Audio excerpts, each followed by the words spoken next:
Actor क्या है पता है अभी? को एक्टर पता है। को एक्टर वो होता है जो दूसरा किरदार क्रिएट कर रहा है। और जब तक आप एक दूसरे को हेल्प नहीं करोगे तब तक आपका भी किरदार खड़ा नहीं होगा, क्योंकि नाटक हो या फिल्म हो या वेब सीरीज हो, सारा खेल क्लस्टर ऑफ एक्टर। आर्टिफिशियल कब होता है? जब आप न चाहते हुए भी इंप्रेशन जमाने की कोशिश करते हो, आप आर्टिफिशियल हो गए। जब तालियों की गूंज के लिए आप एक्टिंग करते हो, आप आर्टिफिशियल हो गए। आपको पता भी नहीं चलेगा कि आप कब आर्टिफिशियल हो। तो जो जो चीजें आर्टिफिशियल बना रही है ना, उनको टालना सीखो। इसीलिए ये हमेशा कहते हैं कि मेक इट रियल,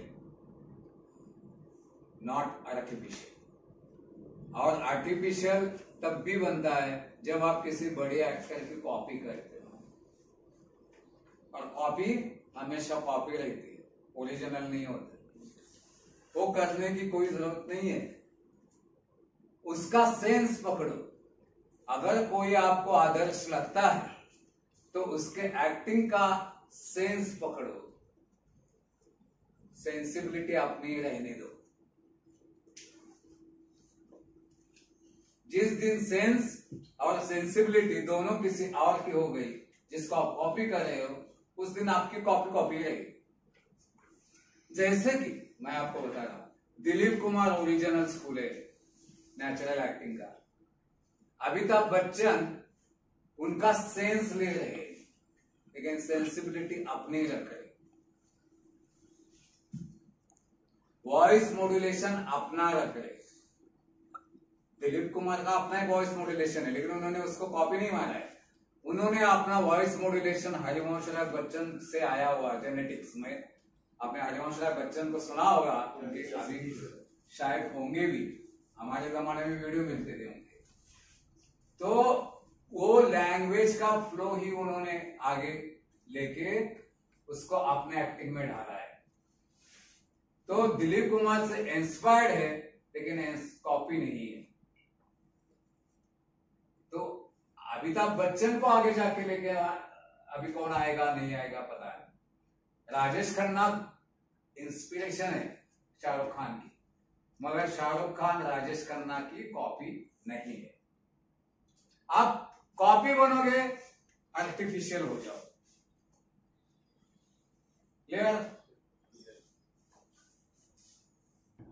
कनेक्ट होना, इनसाइड जाना, अंदर जाना। अंदर जाना क्या है? क्या करो, क्या अंदर जाके क्या करना होता है? तो इसका मेथड एक्टिंग का जवाब है आपकी मेमोरीज।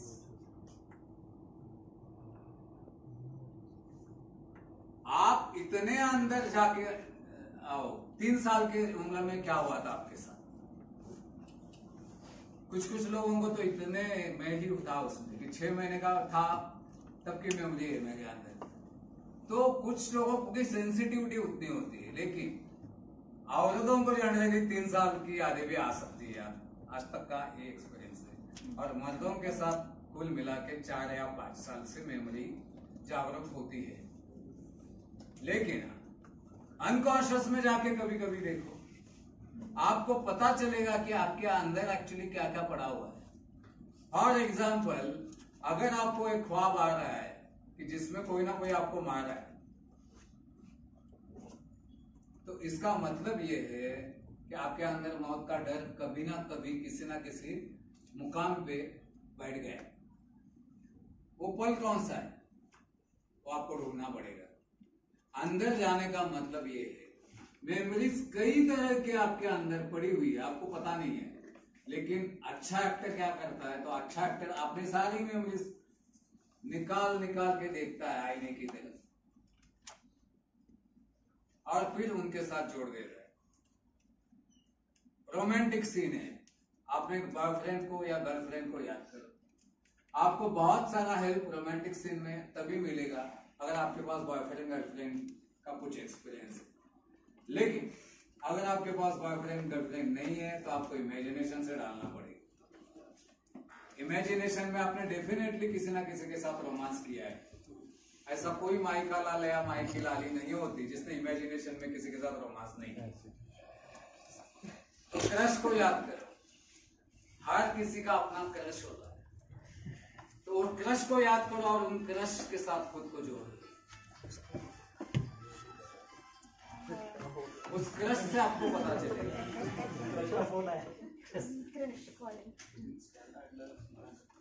ये भी एक एक्सपीरियंस है।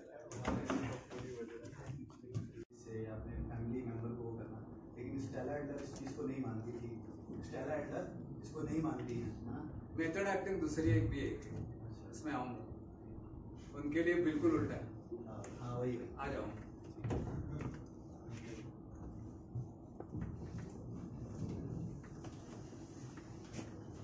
सारा खेल खुद का है, तुम्हारे बारे में क्या सही है। बंबई जाने के लिए दिल्ली से भी आ सकते हो, मद्रास से भी आ सकते हो।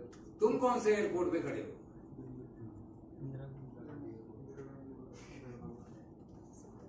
सबसे पहले तो वही है, तुम्हारा बचपन ही तुम्हारा एयरपोर्ट है, जो किरदार है वो बॉम्बे है। तो कभी भी लाइफ में, इसलिए तो इतने अलग अलग रास्ते में दे रहा हूं आपको, अलग अलग एयरपोर्ट पे खड़ा कर रहा हूं। देख लो, इससे यही नजर आता है। आपका कौन सा होगा वो आपको चुनना है। मैं हेल्प करेगा डेफिनेटली कि भाई ये तेरा हो सकता है।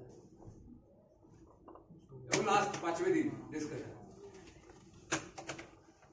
लेकिन वो हेल्प है, ढूंढना तो खुद को ही है। मैं थोड़ी आप बन सकता हूं, वही लॉजिक है। मेरी माँ अलग है, आपकी माँ अलग है। तो आपको ही आपकी माँ ढूंढनी है, आपको ही आपके बाप ढूंढने, और आपको इसमें ट्रिमेंडस हेल्प करेगा।